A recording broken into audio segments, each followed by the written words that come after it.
என்னக்கா சாப்பிட்டீங்களா? இன்னும் மருமகளை காணோம். அதுவாமா ஒரு வேலையை வீட்டுல செய்ய மாட்டேங்கிறா. ஆமாமா காலையில கூட எதுவுமே செய்யல. நான் தாம்மா 2 தோசை ஊத்தி சாப்பிட்டுட்டு கிடக்குறேன். அவ பாருமா கதை பேசுறதுக்கு போயிட்டாமா பக்கத்து வீட்டுக்கு. என்னம்மா பண்றது? ஐயோ, உங்களுக்கு வேற உடம்பே முடியல. உங்களை விட்டுட்டு தனியா போயிருக்கா. நீங்க வேற மாத்திரை போடணுமே. உங்க மாமா வந்து வத்தி விடுங்க, நல்லா அடிக்கிட்டோம். அதெல்லாம் வேணாம் பொண்ணு. ஏன்னா அவ செய்யறதே அந்த அரைக்குறையான வேலை. அப்புறம் இந்த சண்டை வந்துருச்சுன்னா இதுதான் சாக்குன்ட்டு போய் அந்த பெட்ல சாஞ்சிக்குவா. சாஞ்சிக்கிட்டு போன் பார்த்துட்டு இருக்கதான் அவ வேலை. அதனால இப்படி இருக்கட்டும். வேற என்னம்மா பண்றது? அது உண்மைதான்க்கா. சரி, உடம்ப பாத்துக்கோங்க. சரிம்மா, நானும் உடம்பு பாத்துக்கிறேன், நீயும் உடம்பு பாத்துக்கோ. சாப்பிடுமா. சரி, போயிட்டு வாமா. சரி, போயிட்டு வரக்கா. நான் சும்மா உங்களை பாத்துட்டு போலாமேன்னு வந்தேன். இப்ப நான் போறேன். சரிம்மா, போயிட்டு வாமா.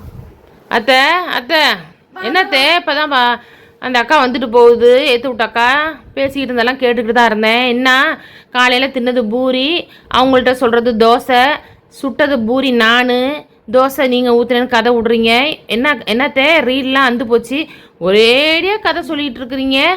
இதில் வேற பாவம் அந்த அக்கா என் வீட்டுக்கார்ட்ட சொல்லி என்னை 2 உதக்க வேற சொல்லிட்டு ஐடியா கொடுக்குது. ஏற்கனவே உங்களுக்குலாம் ஒன்றும் தெரியாது அப்படின்னு பாவம் சொல்லி கொடுக்கறதுக்கு வந்திருக்குது.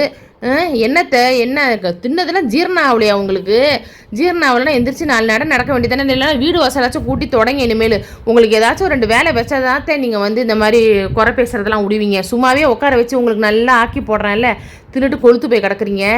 அதனால் நீங்கள் என்ன செய்கிறீங்கன்னா வீட்டு வேலை செய்யுங்க. நாளையிலேருந்து வரணிக்கு உங்கள் அம்மாவே வந்தால் இன்றைக்கி இருக்குது பஞ்சாயம். நாளையிலேருந்து நீ உங்களோட வேலை என்னன்னு நான் சொல்கிறேன் பார்த்துங்க. வீடு கூட்டணும், துடைக்கணும், வாச தண்ணி தெளித்து கூட்டணும். இந்த 2 வேலையும் உங்களோட வேலை தான்.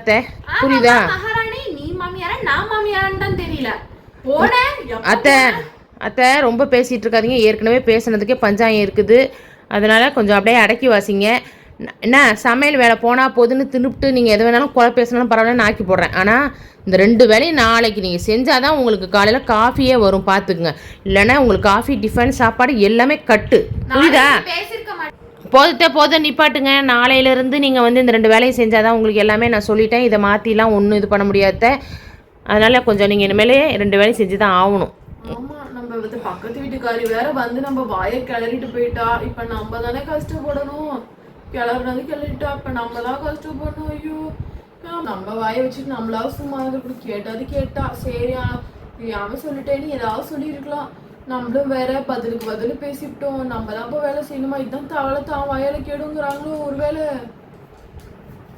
சரி, நடந்துருச்சு. காலையில சீக்கிரம் எழுந்திரிச்சு வீடெல்லாம் கூட்டி தொடச்சிட்டு வாசெல்லாம் தெளிச்சு கூட்டிட்டு நம்ம காலையில சூடா காஃபி வாங்கி குடிக்கணும்ப்பா.